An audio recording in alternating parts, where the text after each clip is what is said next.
Greetings, I'm Barrent, and welcome to Meet Me at the Table. Today we're going to continue our playthrough of Shadows of Brimstone Forbidden Fortress. We're going to be going into that third mission. We're going to try to close one of the portals. That's going to be our plan.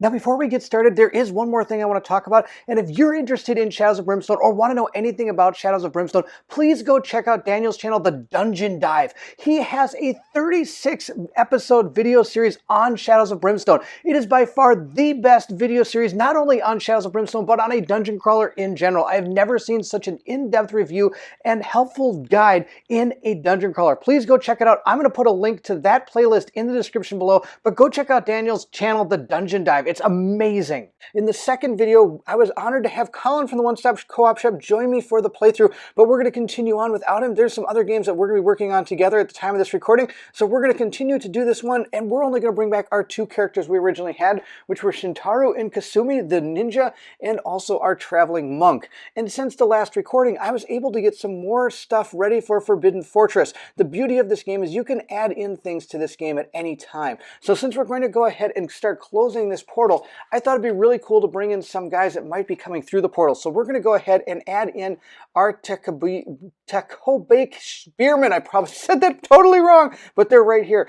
I've gone ahead, painted them up, and they're all set to go. I've got a whole group of them ready to go. We also are going to have the Fallen Shogun join us. He's right here. Here's our Fallen Shogun. I'm not sure if we'll see him because he's an epic monster, and when you play two players, a lot of times you don't go against epic monsters, but who knows? Maybe it might work out. That's going to be what we're going to add into Forbidden Fortress. Oh, there's one more thing. I was able to get a door pack as well. So we have these neat doors we're going to be placing out there as well into the world of Forbidden Fortress. These things look absolutely awesome. I'm super excited for them. That is it. That's what we're going to use for Forbidden Fortress. I'm excited to get back into the Shadows of Brimstone world. And if you're excited as well, then I need you to meet me at the table.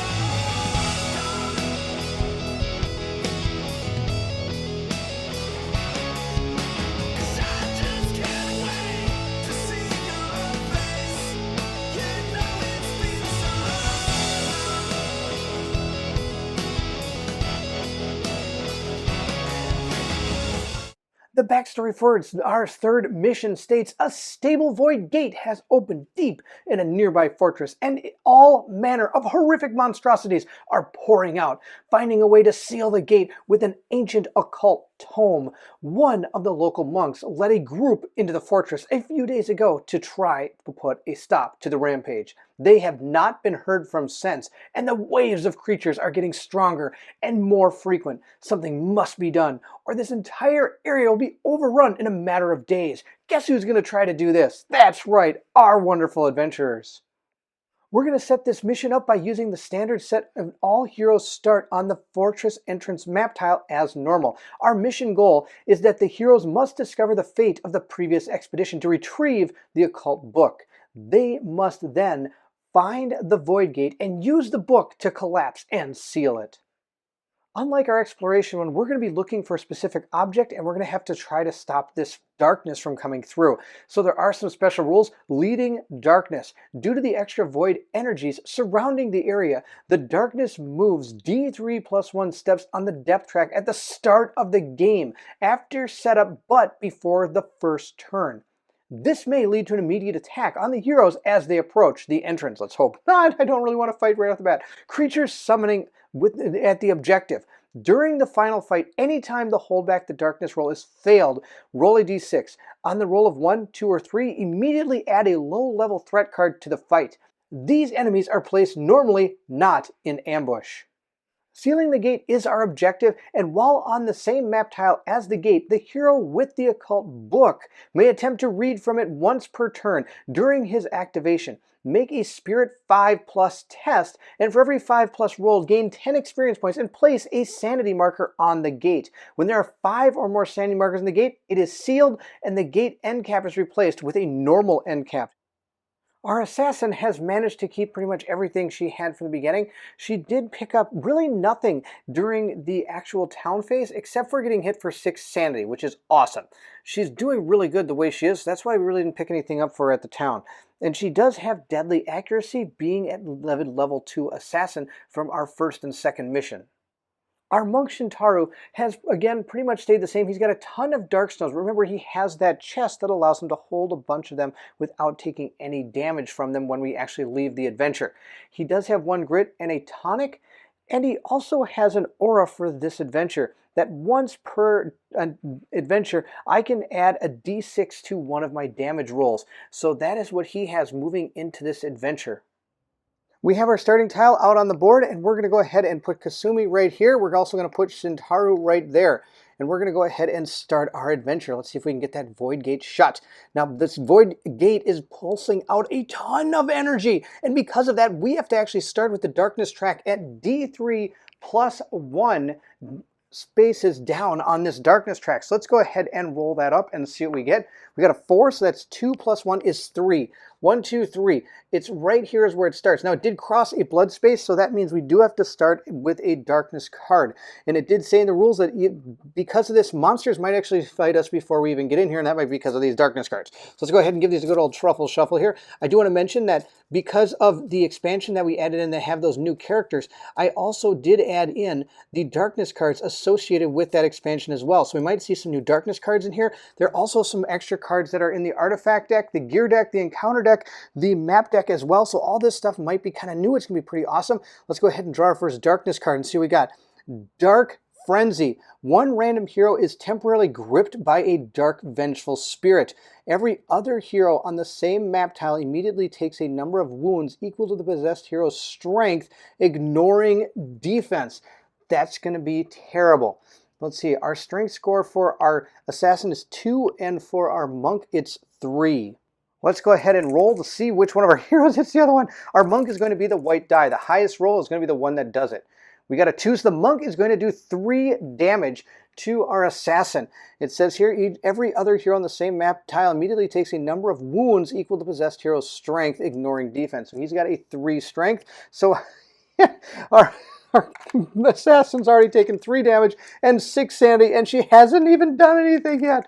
Oh my gosh. All right. That's the end of this darkness deck, evil deck. I'm going to put it to the side. We're now going to go with our first turn. Finally, we're going to try to hold back the darkness. So the person holding the light is going to be Shintaru. He's going to try to hold back the darkness. He got a 7. That's enough. I only need a 7 plus to hold back the darkness. We're now going to go ahead and move into our turn. She has the highest initiative value of 6, so Kasumi's going to go ahead and move first. Let's see what she gets. She has rolled a 1. That's fantastic. She gets to move 1 space, and she gains a grit.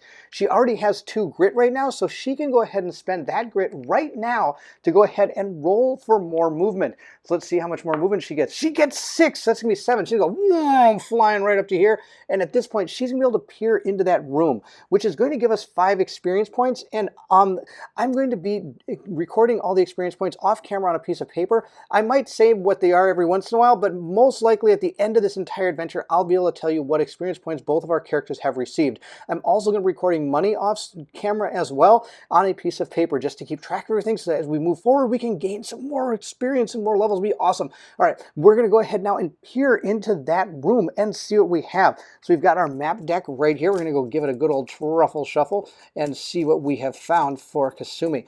Kasumi's going to draw her first card, and she has found an inner garden.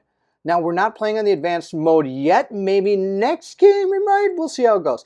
Inner garden, so I'm going to go ahead and find this, and we're going to place it down here. Now that we have peered into that room, we're going to go ahead and get our exploration tokens all set, give them a little truffle shuffle here, and put them down here, and we'll place one into this room. We'll see what this is after we get to go with our monk, who is next. So our monk is going to start by gaining a key token. We're going to go place that on his card. Then he's going to roll to see how far he is moving.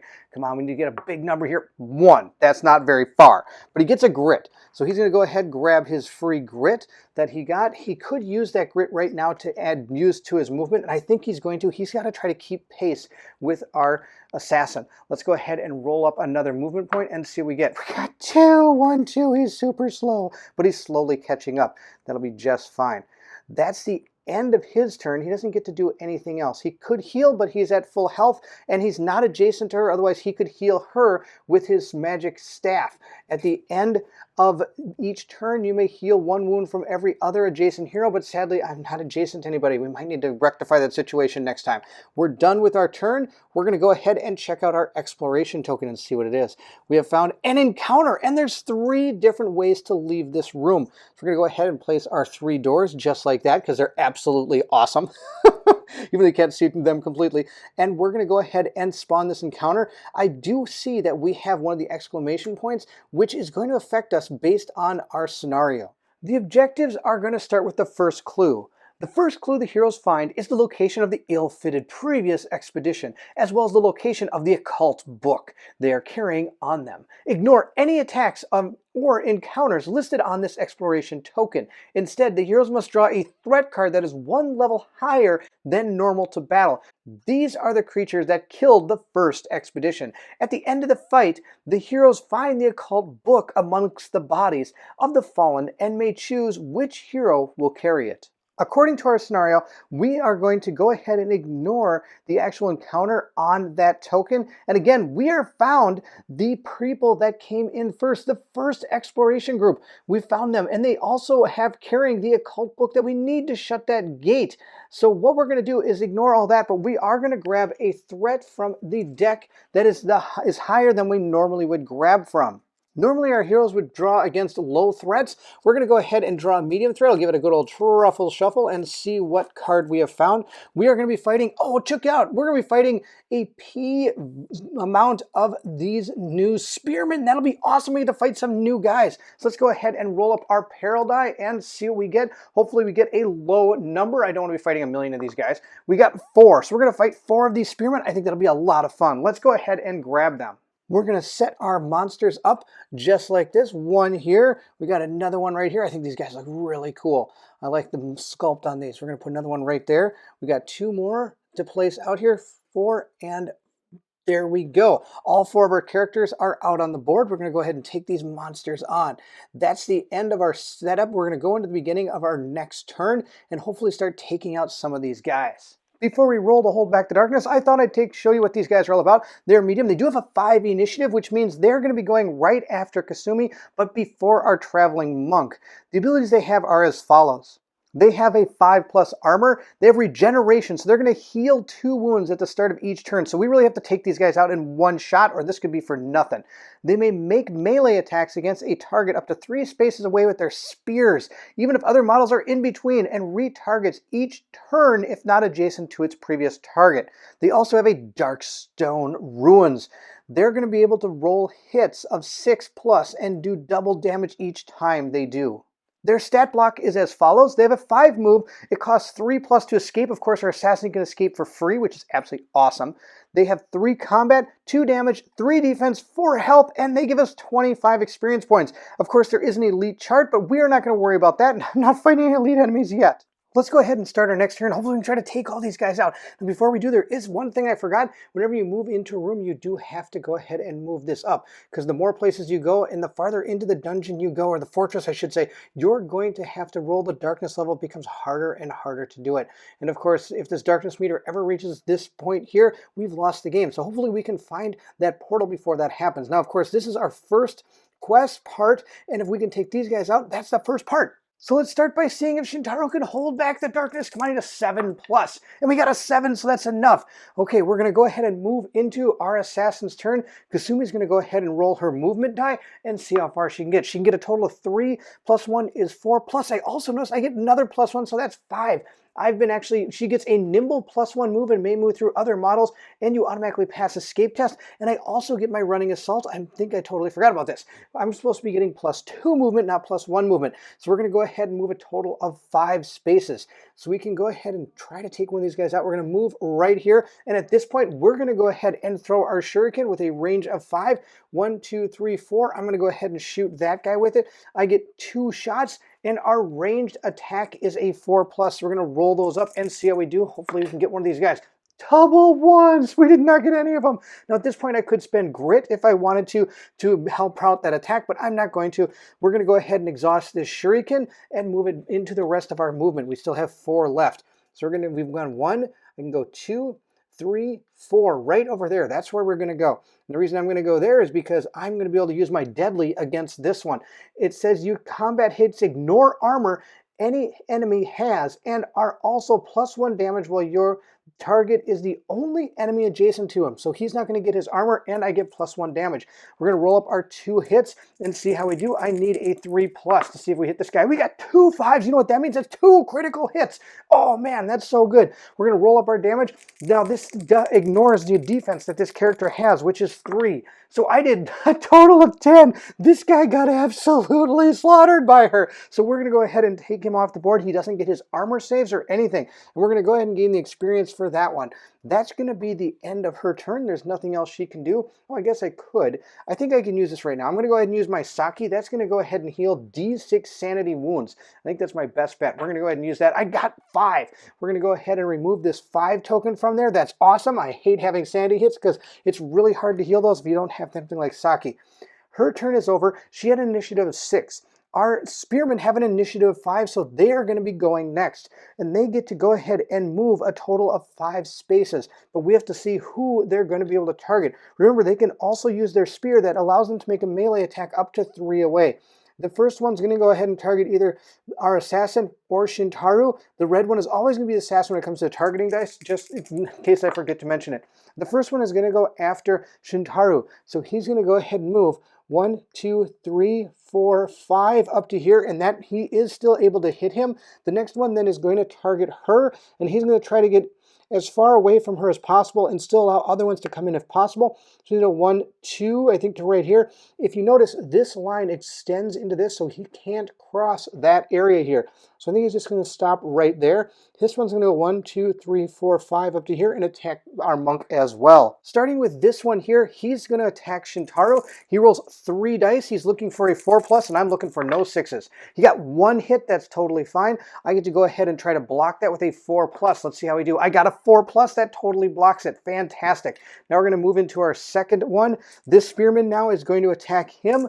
Let's see how this goes. It got a 6 and a 5. Oh no, that's 2 hits that could potentially go. One could be double damage. I'm going to use the red die to try to block the double damage. The white will block the regular damage. Let's see how this goes. We were able to block both of them. Oh my goodness, the monk is fantastic. He blocked them both. We're going to go ahead now and attack with that spearman right there. He's going to roll his 3 die looking for a 4+. And he got 1 hit, and I get to go ahead and roll a defense die, and I got a 3, which is not enough. She has a 4 defense, but I do have Silent Fighter. You may not use guns. Once per turn, you may re-roll any number of your defense rolls you just made. So I'm going to go ahead and do that, and I got another 3. Oh, that doesn't work. So I'm going to take the damage that this character does, which is 2. So we're going to take a 5-pointer here and place it down on our card, because I had 3 wounds to begin with, so now I've taken 2 more. I'm up to 5 wounds. Oh my, that's almost half her health right now. What are we going to do? We're going to have our monk go is what we're going to do. And sadly, our monk, I don't think can get by these people. He's going to start by grabbing a key token. Actually, I think I've got a plan. He's going to grab that key token, then he's going to roll his movement die and see how far he's able to go. Oh, he got a 1. Well, good news, he gets a grit. So he's gonna take his grit token and place it on his card. Then he's going to use his 1 movement to walk up right next to this guy, and he's going to go ahead and attack him.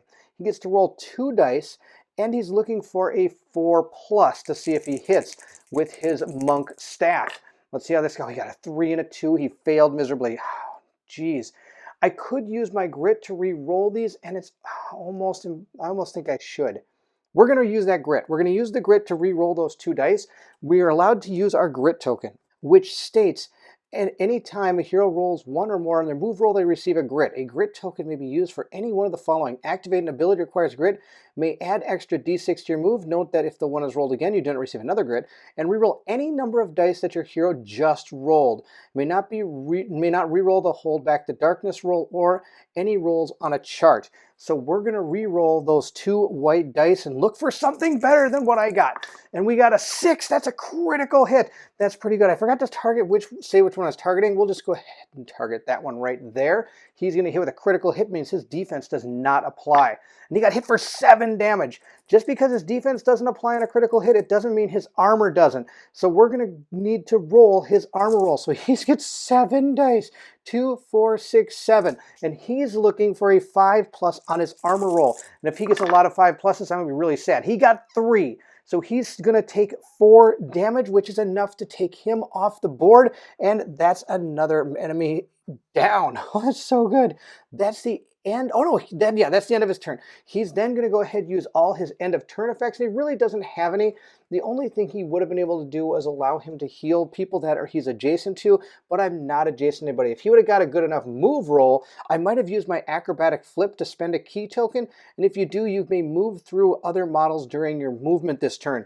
Of course, I would still have to attempt to escape from them, but if I was able to escape, I could maybe run over here and start healing our poor assassin who's already at 5 damage. Moving into the next round, we're going to go and roll the hold back the darkness. Come on, 7+. Oh no, I got a 3 this time. That's terrible. We're going to move this down into the blood splotch, which means we're going to be drawing another darkness card. So let's go ahead and see what we get.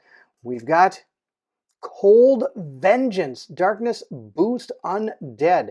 All undead enemies do +1 damage, and their attack and sanity damage on any horror hits are +1 as well. Oh no, remains in play. Oh, this is terrible. It's a terrible card. That remains in play. If I ever find a Dishonored dead, I might try to get rid of that. And I do have the ability to do that. Our assassin is carrying her family crest, which once per adventure I can cancel a darkness card. So that might be one worth canceling. We're not at that point yet. These guys are not undead, so I'm not too worried about it. They're also not myths, so I'm not able to get any bonuses from him as well. We're going to move into our turn.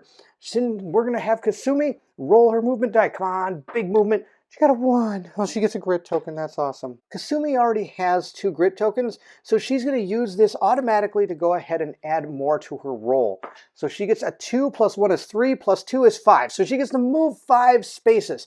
She's going to move 1, 2. Maybe she go 1, 2, 3 to here. And she's going to throw her shuriken again at this guy. She can do that because of her running assault. It allows her, once per fight, you may ready an exhausted shuriken item. We have an exhausted shuriken item, so we're going to unexhaust this and go ahead and fire this again. This is going to be awesome. We're going to roll our 2 white dice and hopefully get better than we did last time. We got a 4 and a 3. The 4 hits, the 3 does not. Our range attack is a 4+, not a 3+ like our melee attack. So we're going to roll for damage, see how much damage we do. We did 3. That's not enough. Their defense is 3. And since it wasn't a critical, it does not ignore their defense. So our shurikens did fantastic. We're going to go ahead and exhaust the shuriken again. And she's not able to use it anymore during this battle. She's going to continue her movement. 1, 2, 3, 4, 5 to right here, and she's going to go and attack that spearman. She's going to use her 2 dice. Come on, Ninjatu, let's go. 2 3s. Both of those hit, but they do not do enough damage to cause a critical. So we're going to roll our wounding dice and see how much damage we do. We did 2 6s, though. That could do it. Okay, the defense is 3, so that means I'm doing 3 damage with my first attack. He gets to roll 3 defense dice. For every 5 or 6 he gets, he's going to cancel one of my hits. Come on, no 5s. Oh my gosh, he canceled 2 of them. So he's going to take 1 damage. I'm going to place that right here. He rolls 3 more because I did another 3 damage. Oh, come on. If he misses all of these, I take him out. He missed all of them. Yes. That was what we call super lucky. Oh, she got through his armor on the second attack as he attempted to block the second one. Or the first one. He's dead. The first attack, he blocked a lot of it. The second one, he didn't block any of it. That's fantastic. She's done. There's nothing else she can do on her turn. We're going to move over to our spearman now. Our spearman is already engaged, and he's not going to go ahead and retarget if he's already adjacent to his previous target. And he is adjacent, so he's just going to go ahead and attack with his 3 combat dice. Rolling up to get a 4 or better. Oh no, he got that 6 again. That's going to be terrible. We have to block that. Come on, Traveling Monk. Of course, our red die will be the block on the critical hit. Come on, block that. Oh, he blocked. Oh, he blocked both of them. Woohoo, this guy's awesome. He is a block machine. He's going to go ahead and roll his movement value now and see how he does. He gets a 5, so he gets to move a ton. But first, I have to remember he gets a key token as well. And his key token, this is going to be pretty interesting. I think what I'm going to do is I'm going to have him attempt to escape. He's going to need to roll a 3+ on his die to escape the spearman. He got a 2. He did not escape the spearman, so he is stuck adjacent to him. But that's okay. He's just going to bop him on the head with his monk staff. Let's get him. Monk staff away. We got a critical hit with that monk staff. That's going to be fantastic. We're going to roll our 8-sider. Our monk staff is if it is equipped as a 2-handed weapon during your combat hits, may use a D8 for damage. There's no reason I should not use this at 2 hands at all time. So when I'm ever attacking, unless there's something else I could hold in my hands, which there is not, I'll always be rolling a D8 for damage, which is why I did that the first time. We're going to roll it up. We got 5. That is a critical. It ignores his defense. He's taking 5 damage right now. He gets to roll 5 armor saves. Oh, please don't save these. Please don't save these. Oh, he saved these. He saved 3. So 2 got through. We were able to put 2 wounds on this spearman. He has 2 wounds left. Oh, that's too bad. And without being able to break away, I couldn't get next to my assassin again to try to heal our assassin, so we're stuck right there. And that's the end of his turn. It's hold back the darkness time. Come on, Monk, let's do this. Oh no, he got a 5. He missed it again. We're going to move this down 1. We're getting closer to our first growing dread card. I don't want any of those. Those are really bad. And now it's our assassin's turn. She's going to roll her movement die.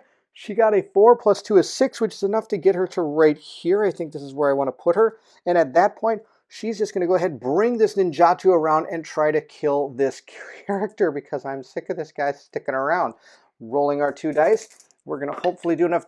Oh, we got 2 hits. That's good. They're not criticals. Let's see how much damage we're able to do. We did 1, which doesn't do anything, but the 6 does. The 6 does get through his 3 defense. He's going to roll 3 defense or armor saves and see how we do. Come on, armor saves. He got 1 armor saves. I apologize. He got 1 armor save. The other 2 are going to be wounds. That's going to be enough to kill this spearman. Another spearman goes down. Oh, that's so good. And that's the end of our combat. So at this point, we're allowed to go ahead and catch our breath. What that means is anybody that is activated is allowed to roll a D3 and be able to heal sanity or health hits equal to what you get. Anybody that is not done an action this turn can get a grit or can roll D6 to try to get some stuff. I think what we're going to do is we're going to roll the D3 to try to heal our assassin, and we're going to gain the grit. We got 1. We're going to heal 1. I'm actually going to heal the sanity wound. She still has 5 physical wounds, but that's okay. He has a lot of healing he can do. He is going to grab a grit token, though, since he doesn't have any wounds at all because he was a block machine. A block machine is what he was. That's the end of that round. I know it seems kind of weird because he didn't actually get to move or do anything, but that's how it goes. We're going to move into hold the darkness back, roll it up. We got a total of 9. That holds back the darkness. Oof, I'm getting pretty worried because we weren't holding back too much darkness there. Our assassin goes first, rolling a D6. She might slow down a little bit. Let's see here.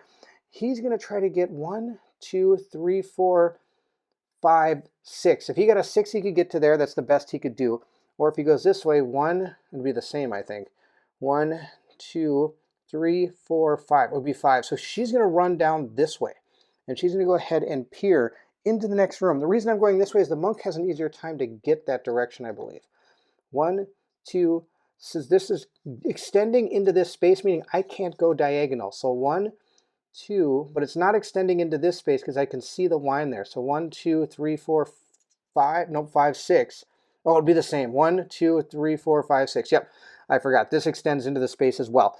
Or if you can go 1, 2, 3, 4, 5, 6. Nope, we're just going to go right over here. That's being fine. Just like that, she's going to go up into that direction, and we're going to draw our next map card and see what we have discovered.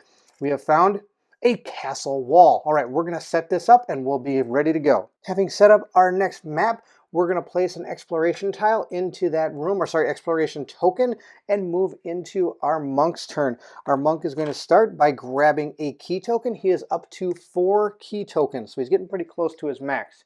He's going to roll his movement die and see how far he goes. I need a 6. Yes, I got a 6. I can't believe it. He's going to be able to move 1, 2, 3, 4, 5, and he could move in here for 6, just like that. I think he's going to do that. He's going to end his turn, and he is adjacent to our assassin. So at this point, he can use his monk's staff. At the end of each turn, you may heal 1 wound from every other adjacent hero. So he's going to heal 1 wound. He's also going to spend all of his ki. He's got 4 key tokens. He's going to spend all 4 key tokens. He has Sacred Order, which is a special ability on his card. Once per turn, I may channel my ki into one of your combat hits or any source of healing. So I'm going to choose to use it for my healing. For each key token spent, I get to increase the healing by 1 to a single target. And for every 2 key tokens I spend, I can increase the damage of one of my hits. I'm going to use all 4 of these to add 4 to my healing. We're going to heal all 5 damage off of our assassin. Fantastic. I love these 2 characters. They gel so well together. He's going to go ahead and also gain experience for each one of those that he's able to heal off, or he gets 5 for each healing. That's a lot. We're going to now be done. We're going to grab our exploration token and see what has befallen our brave adventurers. Hopefully nothing too badly. We have found, well, I don't know what we found. I've dropped another ground. I have to learn how to flip up tokens better. 1 exit from here, but look at this, 2 encounters, and we don't have the exclamation point, so we're going to be continuing to move through this maze of rooms, and this is where we're going to place our door. The other one is going to be blocked off, so I'm going to go and put that right there. It's blocked off. We have to draw 2 encounter cards. We're going to take our deck and see what happens. We're going to give it a good old truffle shuffle here, put it down, and grab 2 of these guys. Hopefully they're not going to be too bad. 1, 2. We'll do them in this order. Here's the first one. We have found fallen bodies. Oh, I think we've seen this one before. Maybe we haven't. I don't know. It says fortress encounter environment death. Death. I don't like death. The area is littered with bloody and broken bodies of fallen samurai. As you step over the dead, a cold shiver runs down your spine. We're going to have to do a luck 5 test. And if you're successful, you find something of value among the bodies, draw a loot card. If failed, place a corpse token in any space adjacent to you. Then, at the end of the turn, roll the corpse token rising up as though it were a fight. Now, before I do that, we defeated a whole bunch of spearmen. Totally forgot to draw our loot card. We both get to draw a loot card for every encounter card that you're able to defeat. We defeated a medium encounter card. We're going to go ahead and grab our loot deck. Totally forgot to do this. We each get 1 loot. So you do shuffle this up every turn. You give it a truffle shuffle, and then you're going to take 1 of these for each character. That's our assassin. That's our monk. Our assassin is going to go ahead and receive coins. 20 experience points and 25 bucks. And of course, I'll be recording this all off camera, all the money and everything we get. So that's hers. What has our monk found? Our monk found a Darkstone Shard and 20 experience points. So we're going to go ahead and add a Darkstone Shard to him, and we're going to give him 20 experience points. So here's our token. We're going to place it in his side bag. He's got a ton of those things. We then are going to place both of those cards back into our loot deck, and next time we go ahead and fight something, we're going to be drawing from the same deck. The deck always shuffles every time you have to draw from it, but it's every turn you draw from it, not every time you draw from it. That's why I should explain it a little bit better. At the end of combat, you're going to draw loot cards equal to the amount of encounter cards that you had up to a maximum of 3. After all those cards are drawn, then you reshuffle the deck for the next encounter or fight. It doesn't like get shuffled every time you draw a card. So like I did before, this time, I drew 1 for each of those and the deck moved away. Then we put them all back in the deck. Okay, I hope that made sense. A lot of talking there. Now we're going to go into Fallen Bodies. Another thing I failed to do was grab our book. When we defeated our spearmen, one of our characters is allowed to pick up the book that we need, the occult book, in order to close that gate. I'm going to give this book to the traveling monk. The monk now has it. We're going to go now and test our luck 5. And this symbol, the symbol right here, means everybody needs to go ahead and test that. And our luck for these 2 characters is not the greatest. Shintaru is going to go and roll first. She gets to roll 2. She only has 2 luck. She needs a 5+. Oh, wow. She got the worst luck roll ever. She's going to be placing a corpse token down. And where is this failed? Place the corpse token in any space adjacent to her. So I'm going to place it right here. Then our monk is going to roll his dice. He has a 3 luck. He starts with 2, but he got 1 extra luck during a level up at some point. So we're going to roll him up. He also did not get them. Oh, no. So I'm going to place this adjacent to him as well. I'll place it right there. That's kind of fun. They kind of all died over on the side there. Now, this is complete, but I am going to keep it out because I'm going to have to do a rise up roll at the end of the turn. And we're not at the end of the turn yet. We have to draw our next encounter card. We have Blazing Inferno. Oh, I think I'm going to be running out of this room real fast. Fortress Encounter Active Fire. It's on fire. One corner of the room is on fire. Gouts of thick black smoke erupts from the blazing beams, and burning embers float through the air. Fireflies singing and singeing anything they land on. Any heroes starting their action on this map tile take 1 hit that does 2 damage. Any hero on this map tile making a ranged attack is -1 on their hit rolls. 6+ still counts as a critical. When first revealed, roll a d6 and a roll of 1 or 2. Something emerges from the flames. Attack, draw a threat card. Okay, so this could become really bad really fast. If I roll a 1 or 2 and then both of these guys rise up, oh, barf, we're going to have a terrible fight inside this room because it's going to fire. Let's roll our die and see what we get. Oh, we got a 1. Something's going to attack us. We're going to draw a threat card. This is just terrible. Both of those were terrible. We're going to draw a threat card. Let's see what we have.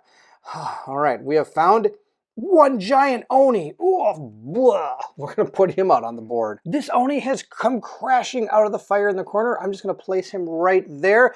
It needs to be placed as farthest away from any of our players as possible. 1, 2, 3, 4. 1, 2, 3, 4. It's pretty much wherever. It's going to be anywhere in that back row. Perfect. That's that Oni. Oh my gosh.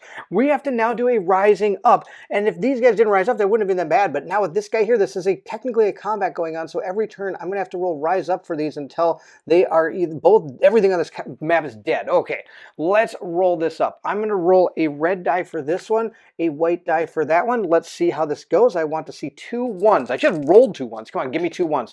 I got a 2, and I threw 1 outside the dice tray. And a 5. Oh, this one stands up. Yuck. Let's go and take and put a model for him right there. We've seen these guys before. Our undead warriors, or undead dishonored dead, sorry, are going to be right there. And I'm just going to kind of quickly go through them. They do have initiative 2. They have a fear ability, which I'm going to take a horror hit if I started next to them. They have 5+ armor. They have that rise up, which we just did. Their stat line is down here. They only move 2. They need a 5+. They roll 4 die, do 3 damage. They only have 2 health, but they have 4 defense. But I get 30 experience points every time we take 1 down. So if they fall and come back up from the rise up, the corpse token rise up ability, that's still another 30 experience points. But we have this and that we have to deal with. Oh my gosh, what a huge encounter this all of a sudden became. And not only that, this thing's on fire. So any hero starting their activation on this map takes 1 hit that does 2 damage. Now, of course, I can defend that, but that's still more damage coming at us each turn. That's finally the end of this turn. We're going to move into holding back the darkness. The monk is going to roll up his dice. Come on, get a 7+, man. Yes, he got a 7+. That was going to be terrible if he didn't, because I'd have to do this Growing Dread Yuck card. Well, we wouldn't actually be playing it, but it would be coming out. And I don't want any Growing Dread cards. They're terrible. The order of initiative for these, the Dishonored Dead has 2. Our Kasumi has 6. Our monk, Shintaru, has 4 initiative, and our Oni has a 3 initiative. He's also a large creature. He's got a ton of stuff as well. He's got a terror ability. We've seen him in another video as well. The hero starting their activation on the same map automatically takes 1 horror hit. He also has a bash ability, which means he's able to knock a person back, and if that takes place, I'll go ahead and discuss this in full. He moves 5. He has escape of 4. He needs a 4+, and he only gets 2 dice, but he does 5 damage each of those hits. He's got a different way experience is calculated. We'll talk about that if I do it. He does have 3 defense and 15 health, so he'll probably be sticking around unless I get really lucky on some of my rolls. Our assassin gets to go first. He gets to roll her movement dice. I just called him a him. Her movement dice. She is not in this room. In this room would be right here. So he's in the room. She's not. She doesn't take the hit from the fire. Let's roll up her movement die. I need a big number. 2 is not the greatest. I do get to add 2 to that roll, so it might be enough. 1, 2, 3. No, it's not enough. I need to move farther than that. So I might have to spend a grit. 1, 2, 3, 4, 5. I need like a 6 or something. What I want to do is, in case people are wondering, is I want to throw my shuriken and I want to get adjacent to be able to destroy this thing. This thing is the problem. This is not that big of a problem. That's a problem. I need to take that guy out. I think we're going to go and use a grit. I'm going to spend one of my grit to add to my movement roll. I have 4 right now, 5, 6. That should be enough. He's going to go, she's going to go 1, 2, 3, 4 to right there. She's going to throw her shuriken. Now I get -1 to this roll because of this blazing inferno. This is just ridiculous. She's going to get -1 to my hit roll. I need a 5+ instead of a 4+, but I'm really just looking for 6s here. I got nothing from them. I'm super glad I used my grit now. We're going to go and just exhaust our shuriken card, move our extra 2 spaces to right here, and at this point I can now attack with my ninjutsu. Let's roll these up. I need a 3+. I got a 5+. A 5+ is a critical hit, which is fantastic. Kasumi actually has a super awesome power. She has an ability to become a deadly accurate. Once per fight, you may roll a critical. When you roll a critical hit on your 2-hit roll, you may turn one of your other normal hits for that attack into a critical as well. We're going to turn this die into a critical, so we have done 2 criticals to him. His defense is not going to help him. We're going to roll some damage. And we got 8. Yes, that's like half his health. Oh, I'm so pumped. We got 5, 6, 7, 8. We're going to put those right on him. Oh, this is going to be sweet. Holy, these wounds are sweet. I need somebody else to do some wounds too. I need that monk to come up here and help me out. The way this is calculated now is I'm going to get 10 experience points for each hit. This has changed from what I understand with the new set of rules that have come out. It used to be per hit. Now it's per like attack. So I get 10 for the attack, but then I get 5 for each experience or each wound I have caused this guy.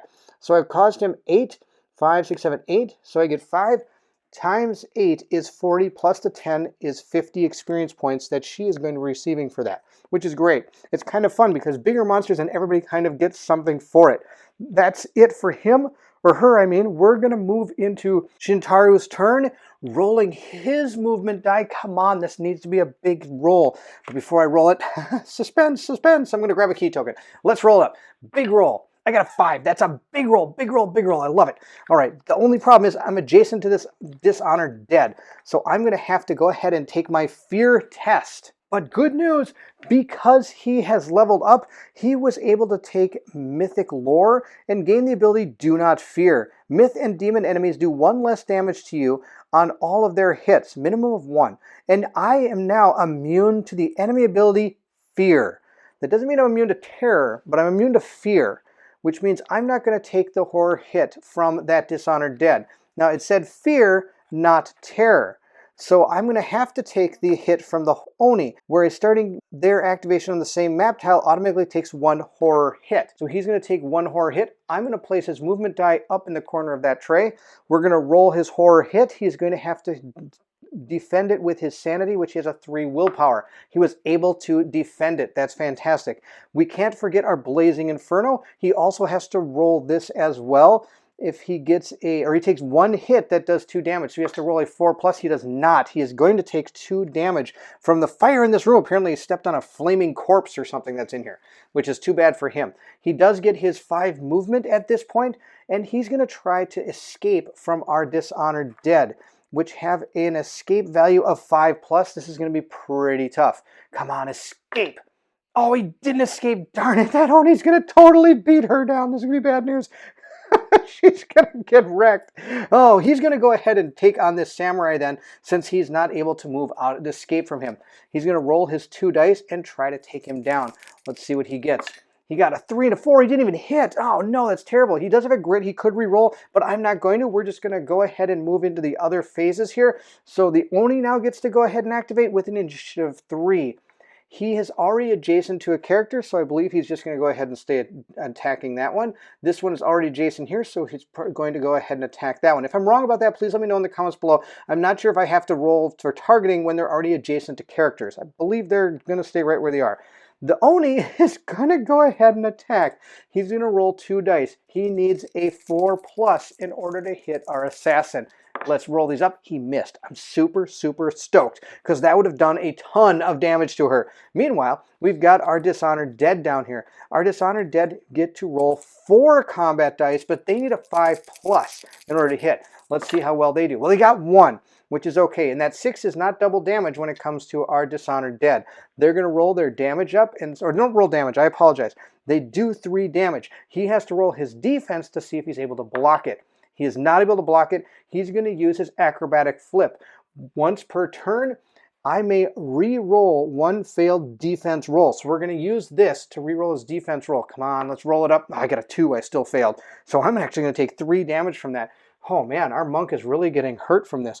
He's going to be up to 5 wounds now. We're going to put that down there and move into our holding back the darkness. But before we do, we have to see if this guy rises up. I hope he doesn't. I hope he rolls a 1. No, he rolled a 5. Oh, yuck. Now we got 2 of these guys. He's going to go ahead and put himself right there. Man, this flaming room is out of control. Oofta, so much going on here. Let's hold back that darkness. I need a 7 plus. And I got, was that a 9? Yes, I got a 9. We're able to hold back the darkness. Fantastic. We're going to move into Kasumi's turn, and she's got a lot she's got to save. First, she's going to go ahead and take a terror hit from that guy. Let's see if she was able to block that with her 4 willpower. She's also going to be attacked by her Blazing Inferno. She's going to take 2 damage unless she's able to block it with her defense. She is not. 2 damage from that. We'll place that on her card. That's the end of all the things I have to deal with when it comes to beginning of this turn type deal. She's going to roll her movement die now. At least I hope it is. She's going to roll her move. She got a 6. That's awesome. That's what I need. She is able to unexhaust the shuriken. Why not use it again? Hopefully she can actually hit with this thing. She's going to move 1 to right there. She's going to throw her shuriken. She gets to roll 2 dice. She's going to target the Oni again. We have to take this Oni out. This thing is out of control. Let's roll this thing up. We got a 6. That's a critical hit because even with the -1, it states on the card that 6s plus are still count as a critical hit. So it's a critical hit against him with that shuriken. That's awesome. Come on, we need big number here. Big number. 2. 2 is not a big number. It's definitely not a big number. We're going to add a couple more wounds to him, bringing him up to 10 wounds. So we need to, well, that does give her, I believe, another 20 experience points, 10 for the hit and 2 5s for the damage we did. If I'm wrong about that, please let me know. But we're going to move now into the actual attack with her ninjatsu. Moving up there, rolling 2 dice. She needs to get a 3 plus. Let's see how she does. Oh, she totally missed. Okay, it's grit time. We're going to use our grit to try to make that roll better. I'm out of grit, but that's okay. That's what this is for. We're going to roll them up. And we got a 4. That's a hit, but oh no, it's not going to be enough to actually kill this creature off. Yuck. We're going to roll the damage roll for it. Hopefully it's a lot. It's 5. That's not bad. It's got 3 defense, which means I did 2 more damage. We're slowly getting rid of this guy, but it's just not fast enough. He's at 12 wounds right now, and I get another 20 experience points, 10 for the hit and 5 for each wound. Oh, that's it. Now it's going to be our monk. Our monk is going to grab a key token and place it on his card. He's then going to roll his movement. And he got a total of 1. Well, he got a grit. I'll take it, actually. He can stay right there. He gains a grit. That's great. I was really hoping he would get out of there. There's no reason for to break away. I guess, well, you know what? I could. I'm going to break away. Who knows? Maybe I might get up a little bit farther. We're going to roll our escape roll. See what we get. We got a 5 plus. We get to move right here. Why not? That's fantastic. Meanwhile, she's moving 8 all over the board. He moves 1. That's hilarious. I think he's just going to go ahead and hit one of these 2 guys. He has a couple other tricks up his sleeve, but I think where he is right now, he's going to be fine. Once per adventure, I can heal a bunch of stuff. I have a cool looking healing stone here where I can heal 2d6 sanity wounds from a single hero if I want to, but we're going to hold on to that. We're just going to go ahead and hit this guy right here with our staff. We're going to roll up 2 attacks and see how we do. We got 2 hits. That's fantastic. They both do d8 damage. With those 2 hits, from what I understand, I'm allowed to choose the targets of them. So both of these hit. I'm actually going to hit 1 with him and 1 with him instead of hitting both of those. I believe the order of operations, you roll to see if you hit, then you go to choose where the hits are going to go. So this is where I'm going to place them. Normally I was just dumping them on one guy, but he does d8. There's a chance he could take both of these characters out. So we're going to roll these individually. The first one we're going to roll is against this one right here. Let's roll it up and see how we do. Well, we did 1, so that was absolutely terrible. Maybe I shouldn't have done this. Well, good news, that 5 didn't even matter. So if I am wrong about it, it's totally fine because this will be exactly how it's supposed to happen. We're going to go ahead and roll this one now and see how we do against that one. We're going to roll it up, and we got a 2. So we didn't do anything to any of these guys. Wow, absolutely out of control. So the... that was something else. Super glad I went into all explanation on that one. It didn't do anything at all. He also needs to take a terror hit. I did not do that. There's a lot of things in this game I always got to try to keep on remembering. So we're going to go and roll that up. We got a 4+. He was able to block that sanity or the terror hit. He is immune to the fear hits that these 2 enemies are causing. That's the end of his go. Did I do this? I don't believe I did the Blazing Inferno for him either. I have to do the Blazing Inferno. We have to roll to see if he takes 2 damage. And he did not take 2 damage. He blocked that as well. And if he already did it, well, he blocked it. Good move for him. The other thing I have been forgetting is they're supposed to be doing +1 damage when they hit and +1 sanity damage when they do their terror or horror hits. But I think one of them did hit him. So I'm going to give him 1 more wound. I can't remember. I could go back, and when I do actually edit this, I might be kicking myself for taking the extra wound, which is going to be bad news. He's getting hit by a whole ton of these. Oh, man, maybe I should have used this to get rid of that darkness card, but I didn't. I didn't do that. We're going to roll our attacks now. It's going to start with the Oni. The Oni gets 2 combat dice. He needs a 4+. He got a 5+, so that does hit. Our assassin is going to roll her defense. She was able to block that hit from the Oni. Maybe I'm not too worried about this Oni. This Oni hasn't hit anybody yet. Maybe it's because he's on fire. He doesn't know what the heck's going on. We're going to roll both of these guys now. Of course, they roll 4, and they need a 5+. Yuck, these guys are terrible. Oh my gosh, they rolled 3 6s. Oh, I totally should have gotten rid of that darkness hit. That's terrible. He gets to roll 3 defense dice. Okay, Monk, show me what you can do. Oh no, he rolled nothing. That's terrible. This is how you lose a character. He's going to go ahead and re-roll at least one of those. He's allowed to re-roll 1 defense roll and a failed defense. Okay, so he took a total of 3, 4, 8 damage. Oh no, that's probably going to kill him. Let's check it out. He is at 8. So he's going to take 8 more. I think that's totally going to destroy him. Oh no, this is terrible. 5, 6, 7, 8. He's taken 8 damage here. He has 5 on his card right here and that extra 1. So he's taken a total of 10, 11, 12, 13, 14 wounds. He has 12 health, but he did level himself up, which means he is going to have some extra hit points, I believe. He has a total of, no, his health did not go up. His health did go up. His health got 4 more modifier. He's got a +4 modifier to his health, so he actually has 16 health. He's still alive. Oh my gosh, just barely. He's got to find a way to heal himself. I think he has that awesome thing that he can use. But, of course, this isn't over yet. That was only the first one. We've got the second one that can also hit. So I'm going to leave all this out here. This could be the end of this guy. Let's see how this goes. He's going to roll the other 3 dice for those. This guy's now going to attack. Yuck. Let's see how this goes. He got 1 wound. We're going to have, 1 hit. We're going to try to block that. Let's see how it goes. He was able to block it. He got a 5. Yes, okay, just barely. Wow. Oh my gosh. This guy has 14 health. Damage. Oh my gosh. If he was normal, he'd be dead. But because of his level, he is still alive just barely. Okay, time to go into our turn. No, it's not. Well, what am I talking about? We have to hold back the darkness, do a whole bunch of junk here. Got to take a bunch of damage. We got to do all this stuff first. Oh, that's the end of their turn. We're going to hold back the darkness with our monk. Let's see how that goes. That went fantastic. We were able to hold back the darkness. Then we are going to move into Kasumi's turn. Kasumi's going to take a horror hit. She's going to roll her sanity of 4+. She was able to block that. She's going to take a blazing inferno hit. She's going to roll her defense. She did not block that. She's going to take 2 damage from this blazing inferno. These blazing inferno is terrible. All right, that's that. She's going to roll her movement die. Let's see how that goes. She got a 1. She's going to gain a grit. I'll take it. I need all the grit I can get right about now. And she's not going to be moving too far, I don't think. She is going to help out our monk, though. She's going to use this ability right here. Once per adventure, heal 2 wounds or sanity from each hero on your map tile, including yourself. So she's going to heal 2 wounds from herself and 2 wounds from our monk. Our monk definitely needs to be healed. This is out of control. That's what she used. I'm going to go ahead and put a counter on that to show that I have used this.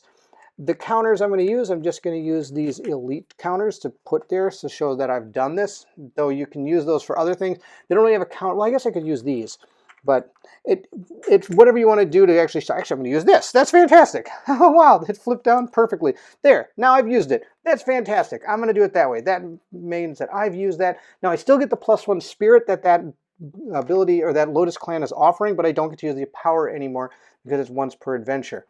She gets to move, but I don't think I'm going to move. I'm just going to hit this guy with my giant sword. Well, actually, it's a small sword. It's a ninjatsu. It's not very big. Let's see how we do. We need to get a critical hit. We did not get a critical hit. Oh, no. We're going to have to roll our damage and hope that we get enough. We need to roll. How much damage does he have? 10, 11, 12, 13, 14, 15. We have to roll a 6. We need to roll a 6 in order to kill this guy. Oh, we got the 6. Oh, I can't believe it. We got the 6. That means he's going to take 3 wounds, which is his 15 health. So we get 3 times 5 is 15, plus 10 is 25 experience for killing him. Now, you don't get a base experience for killing him. You just get all the stuff you've done to wound this guy. And he has fallen to the ground. Oh, the Oni is dead. Wow. Okay. 1 taken down. More to go. All right. That is her turn. She is done. Oh, no. Okay. Now we're going to go into the monk. The monk has plans. He's first going to use his healing stone. Once per adventure, heal 2d6 wounds or sanity from a single hero. He's going to grab his key token, and we're going to roll 2d6 and see how well he's able to heal himself. He's able to heal himself 6. We're going to take off the 6 wounds, which is 6 of the ton he's on. He also is going to go ahead and spend his 3 key tokens to add 3 to that wound, to the healing. So he did 6, 7, 8, 9. He was able to heal 9 wounds that way. So we're going to remove the 2 5ers, give him back a 1, and he is at 3 wounds. That's way more able to deal with than I am than having almost be dead. He's going to go and have to deal with all this stuff. Doesn't deal with the terror, but he does deal with the Blazing Inferno. We're going to go ahead and roll his defense. He did not get it. He's going to take 2 wounds. That should have probably happened. Let's make sure that it happens in the right order. It says here the hero starting their activation. So he would have started his activation. He would have had to do that. He wasn't, because of her healing, he was able to survive that. He would have had enough to take the 2 damage and now be able to use that thing to heal him. So he's back up to 3, 4, 5 wounds, I think. 1, 2, 3, 4, 5. Yes, he is. 1, 2, 3, 4, 5. We'll stick another 5er on him, and we'll go ahead and continue our turn with him. Oh, he needs to hit these guys, and he needs to knock them down. We're going to roll up his 2 dice and see how he does. Well, first he's going to roll his movement. Always roll your movement first because you might get grit. He did not get grit. I'm going to try to break away, though, maybe? What's the point of breaking away? They're just going to chase him. But they only get to move 2, but he can't fight and then break away. So he's just going to go ahead and attack him. Let's get him. Let's hit both these guys. Oh, we got a critical on one of them. That's fantastic. We missed with the other attack, though. But that's okay. Being able to take down 1 might be enough. We're going to roll our d8. It doesn't get its defense. I only did 2. Well, you never know. He gets to roll 2 armor saves. I don't ignore armor with this guy. He gets to roll 2 armor saves, 5+. He got 1. Oh, this one's still alive. I forgot to say who I was targeting. I'll just target that one. I always have to remember I have to say who I'm targeting. They get to attack now. Before they attack, I'm going to stop being dumb. She's going to go ahead and cancel the darkness card. She should have done it on her turn, but there's no reason I shouldn't have gotten rid of this. This is just killing me. We're going to get rid of that darkness card now. It probably means I'm going to find one that is even worse. But I can't deal with that. That was absolutely ridiculous. I'm also going to go ahead and place our token on our healing stone because it's only once per adventure. So we've done our once per adventure on that. That's going to be the end of that. Okay. They're going to attack now, but they only get to do 2 damage now. Oh, 3 damage. They only do 3 damage. They do attack with 3 dice. This one's going to attack him first. Roll it up. We got 1 hit. He's going to try to block that. He did not block it. He's going to use his acrobatic flip. He blocked it. Fantastic. Come on, monk. Show me how good a blocker you are.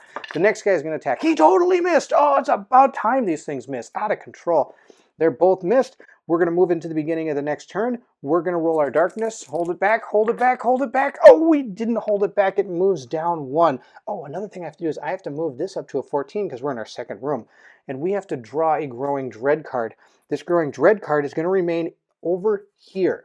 And it's going to activate when we get to our final encounter room. So far I'm doing okay. I don't have to deal with it. But at some point I will. We're going to move into Kasumi's turn. But she has to deal with this. Blazing Inferno. Hopefully she's able to block that. No, she's not. I don't think she's blocked it once. We're going to go ahead and take 2 damage. Well, I guess she is up here in the corner, closest to that fire, after all. Let's roll her movement die. She got a 5. She's going to run right down to here, and she's going to hit that guy with her dice, her dice. She's going to hit him with a dice. Her ninjatsu. She's going to attack with the ninjatsu. Of course she's going to roll some dice. Let's see how these go. They're both hits. They're not criticals. This could take him down, but it might not. My combat hits do ignore armor, so I just have to get past the defense. And I did. I got past the defense. It had a 4 defense. It doesn't get to roll its armor. The 6 does get through, doing 2 damage. He goes to the ground, which means he will become another corpse token. We're not out of the woods yet. Our monk also has to take his down, and that will end the fight. And I believe the corpse tokens would be done. I could be wrong about that, because it does, because we'll read the corpse token when it's done.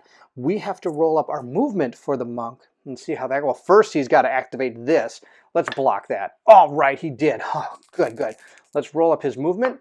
His movement is a 6. Well, he's moving like crazy. It's kind of open for a grit, but that's okay. Well, he actually has 2 grit. We're going to roll up our staff. Let's see if we can hit this guy. We need to get some good numbers. I got a 4. That's enough to hit him with one of my attacks. I've got a melee attack of 4. We're going to roll our D8. We need to do some good damage. Let's get him. I got a 1. No, I did not get a 1. I'm going to spend my grit to re-roll that die. 1. Get a 1. That's terrible. How about a 3? That's just about as bad. His defense is going to block all of that, so he's not going to take any damage because that was not a critical hit. Yuck. Wow, barf. That was terrible. That's the end of our turn. Now he gets to try to rise up. So we're going to roll our die. Do not get a 6. It got a 1. That's awesome. This thing disappears. It is totally unable to rise up on itself. We're going to move into the hold back to darkness. I need a 7+. Come on, monk. Let's do this up. I need a 7+. I got a 4 and threw the other one out. Oh, I got a 5. I threw it out of the thing and I got a 5. So he moves to down to here. Man, they're already starting to get out of this fortress. I can't stop them. She's going to take a Blazing Inferno attack. Let's see how that goes. It goes fantastic. She takes another 2. We're going to grab a 5er here, and she's at 6 damage right now. Wow, she's also getting destroyed by this fire room. This fire room is really brutal. 2 cards, 2 terrible cards to get. She's going to go ahead and move. She got a 4. She's going to move up to here. Actually, what she should do is she should go 1, 2, 3 to right here. That way she's outside that room so it doesn't start and she doesn't get on fire. What was I doing? That'd been a better plan a long time ago. She's going to roll up her attack now. She needs a 3+. She got a 5. That's a critical, and the 4 is a hit. This thing doesn't have a chance. I'm going to roll both my dice. This is the critical, and it does a total of 6 and 1. This thing's dead. We're going to put a corpse token down right here. That's the end, I believe. Let's go ahead and read our corpse token, though, just to make sure. It says here, at the end of each turn during a fight, as long as there's at least one hero or enemy model on the same map tile as the corpse token, roll a d6 and roll 1, remove it, and roll a 5 or 6, replace it with Dishonored Dead. If you do not have a Dishonored Dead to place, instead remove the marker and move the darkness 1 space forward in the death track. There is nothing to fight. Our combat is over. I believe that is it. He's not going to rise up. Hoofda! We made it through. We did actually have to fight an Oni, which was one of our encounter cards. These Dishonored Deads were not considered encounter cards, so we each get 1 loot. We're going to go ahead and take our loot cards here, give them a good old truffle shuffle again, and we're going to give 1 to our monk and 1 to our assassin. Let's see what she got. She got a coin purse. She's going to go ahead and grab 20 experience points and 50 bucks. Awesome. Our monk has found gold nuggets. He gets D6 gold. Let's see how much gold he gets. I'm just going to roll it right here. D6, 50. He gets 200. Wow, that's pretty good. 200 bucks. I'd take that. He's done with that. We'd also get to do our, what is it? Catch our breath. And so our assassin gets to roll first. She gets D3. She's going to heal herself 3 wounds. I'm going to remove this and give myself 2 more back. So she is at 3 wounds right now. Our monk gets to roll a D6 because he did not activate during this encounter. So let's see how many he's able to heal. He's able to heal 5. That's perfect. He's able to, oh my gosh, he went from 0 to hero pretty quick. He's not dead anymore. That's the end of our turn. We're going to roll our hold back the darkness. Let's begin this again. Come on, let's not be dealing with dark. Oh no, this is terrible. We're gonna move that token down again. And look, I'm hitting another encounter card, or sorry, darkness card. This could wreck us. Let's see what happens to our characters. Our darkness card right here states, no, I dropped it again. It says, they're everywhere. Darkness fight. At the start of the next fight round, add a low threat to the fight as an ambush attack or medium threat of 5 or 6 heroes. Of the start of the next fight round. Well, there are no fight rounds. I believe I got off without having to deal with this. I don't think this actually fires off because there is no fight going on. I think we got lucky. Sometimes we get lucky with some of these cards. now that we've done the hold back the darkness, which is terrible, she's going to go ahead and move. She's going to roll a d6. She got 3, 1, 2, 3, 4, 5. She can move a total of 5. She's going to move in here. I'm not in this room, so I don't have to deal with this Blazing Inferno. This thing's done. We're going to get rid of this card and that token. Well, I shouldn't get rid of the token. The token still stays there. For some bizarre reason, if we come back to this room, we'll have to deal with that token. Now we're going to move into the monk's turn. The monk is going to roll. He has to deal with the Blazing Inferno because even though we're not fighting, it is still on fire. So let's go ahead and roll it up, see what we get. We've got a 3. He's not able to block it. Why would he? He's going to take 2 damage. Oh my goodness. He's going to roll his movement value. His movement value is 3, which is enough for him to move. 1, 2, 3. And I forgot that before he moved, I should have gone ahead and looked into the next room. Let's go ahead and check it out. We have found the bell tower. Ooh, that looks pretty cool. Let's go ahead and set that up. But before we see what is inside this room, I'm going to stop for now. Oh, can you believe it? I'm leaving you right at a cliffhanger. We're moving into another room. Well, we're actually not out of this flaming evil death room yet, but we're almost out. We're going to be moving down into the fortress some more, but we are going to stop here. This has been an amazing experience so far. I'm super excited to get back into Shadows of Brimstone. If you are enjoying the playthrough, don't forget to like, subscribe, and hit that bell symbol so you know when the next video comes out. And spoiler alert, it's already recorded and I just need to get it up and running. This video will be coming almost right on the heels of the video you're seeing right now. I'm super excited. This has been a blast. Shintaro and Kasumi moving into the next room. Oh, I can hardly wait to see what's in there. Of course, I already know. I'm excited to show it to you when it happens. Please leave anything in the comments below. I would love to hear from everyone. And if you're excited to see if Kasumi and Shintaro can close the Void Gate and save the town, then I need you to meet me at the table.